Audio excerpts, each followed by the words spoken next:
So the Spider-Man Brand New Day trailer dropped and the internet has lost its mind. And honestly, I get it.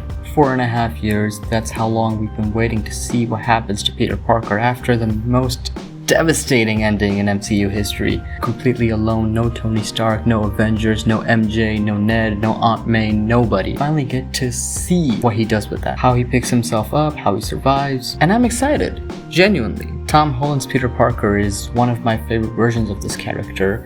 And I say that knowing full well the complaints that people have had. Too quippy, too dependent on mentors like Tony Stark or Doctor Strange, not enough of his own character, not enough of his own agency. I hear all of that, but I've always taken this version of the character on his own terms, and what those 3 films built towards emotionally was earned, and I really enjoyed all 3 films. To me, No Way Home's ending worked because of the journey that came before it. So yeah, I'm excited for Brand New Day, and I'll be there opening day. But I'm also concerned, and I really think we should leave our excitement to the side and talk about why. Before we get into the problems, let's just establish the context the film is walking into. Peter is broke, alone, and anonymous. Everyone who knew him has had their memory wiped. MJ doesn't know him, Ned doesn't know him. He's starting from zero, which, if you know your Spider-Man comics, is actually where the character is most interesting. The comic run this film takes its name from, Amazing Spider-Man Brand New Day, was literally a back to basics reset. Peter struggling to pay rent, juggling a job, dealing with street level crime, no Avengers safety net.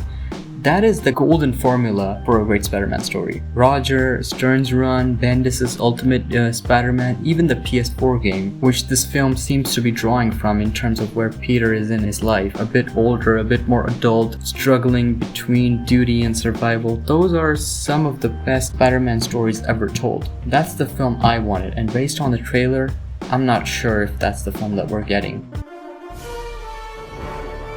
Let's just count them. Scorpion, Boomerang, Tarantula, Tombstone, The Hand, and potentially even Mr. Negative, who seems to be the main antagonist lurking behind everything. That's potentially 6 villain elements in one film. Now, to be fair, the charitable reading of the trailer is that the first 4 villains are an early montage. We catch up with Peter cleaning up the streets, and then the real story begins with Mr. Negative or The Hand or whoever it is as a singular threat. If that's how the film is structured, it's way more manageable than it looks. But here's the problem. The trailer doesn't confirm that, and Sony's track record doesn't inspire confidence. Because we've seen this exact pattern before. The Amazing Spider-Man 2 had Electro, Rhino, and Green Goblin, plus teases for Vulture, Doc Ock, and potentially Black Cat. Spider-Man 3 had Sandman, Venom, and the new Green Goblin shoehorned into a film that already had a complete story. Both of those films collapsed under the weight of what they were trying to do. And here's the detail that concerns me the most. Kevin Feige was largely hands-off on Brand New Day. He's been focused entirely on Avengers Doomsday and Secret Wars, which means that Amy Pascal has been heavily involved in this production again. The same Amy Pascal who gave us Morbius, Madam Web, and Kraven the Hunter. I'll leave you guys to draw your own conclusions. But the villain count isn't even my biggest concern. My biggest concern is tonal, because buried inside this trailer is what looks like a man-spider arc. Peter's powers are mutating, he's developing organic webbing, he's losing control of who he's becoming, and if you've watched the 1994 animated series, you know the story. It's dark, it's body horror. Is Peter slowly losing his humanity, terrified of what he's becoming into, struggling to hold on to himself? That is a brilliant Spider-Man story, but it's a story that needs space. The animated series did it across multiple episodes because it needed time to breathe. Quiet moments, introspective scenes, Peter sitting alone with what's happening to him. You cannot tell that story properly while also juggling 6 villains and 3 separate MCU threads. These tones actively fight each other. One requires the film to slow down, the other requires it to accelerate. You can't do both. When films try, neither works. The Amazing Spider-Man 2 had the same problem. Peter's arc about his father's legacy, about what it really means to be Spider-Man, that was actually very interesting. And it got completely suffocated by the spectacle around it. Same structure, potentially the same result.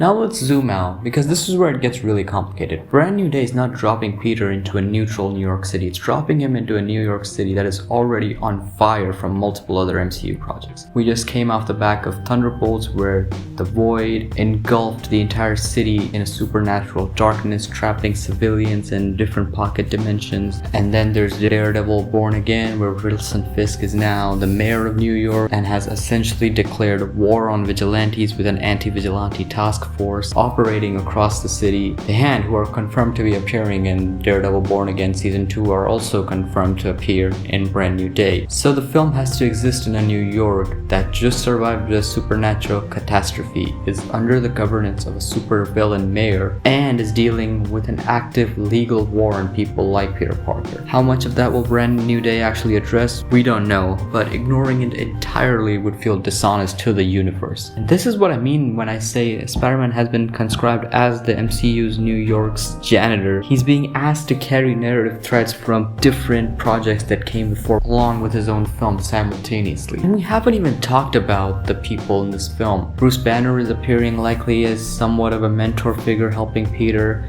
in a role that's similar to that of Doctor Strange in No Way Home. John Bernthal's Punisher is back, which I'm actually really excited to see him. And Holland himself has described their dynamic as evolving into a big brother, little brother dynamic. Zendaya's MJ is returning, though in a reduced capacity, so we'll see how much she actually appears. And then there's Sadie Sink. Her character has been kept secretly but under wraps since she was announced, to a degree that itself tells you something. If she was playing a minor original character or a minor comic character, there'd be nothing to protect. The level of secrecy around her role points almost entirely to Jean Grey, which would make Brand New Day the MCU's formal introduction of one of the most significant X-Men ever created. And here's why that matters beyond just the excitement of seeing Jean Grey in the MCU. The mutant introduction isn't a cameo, it's a load-bearing plot point. You're introducing her right before Avengers Doomsday, which presumably deals with the old generation of X-Men, meaning Brand New Day is setting up the new generation before we were even finished with the first. That needs proper setup. Shoehorning it into another already overstuffed film risks doing the character dirty before she's even had a chance to exist. Now let's talk about the math. No Way Home ran 2 hours 28 minutes. It had 3 Spider-Men, 5 villains, and 1 clear emotional through run. And that barely held together. Most people agree it's 20 minutes too long and still feels rushed in places. Brand New Day, based on everything we know, has more villains, more supporting characters, a more complex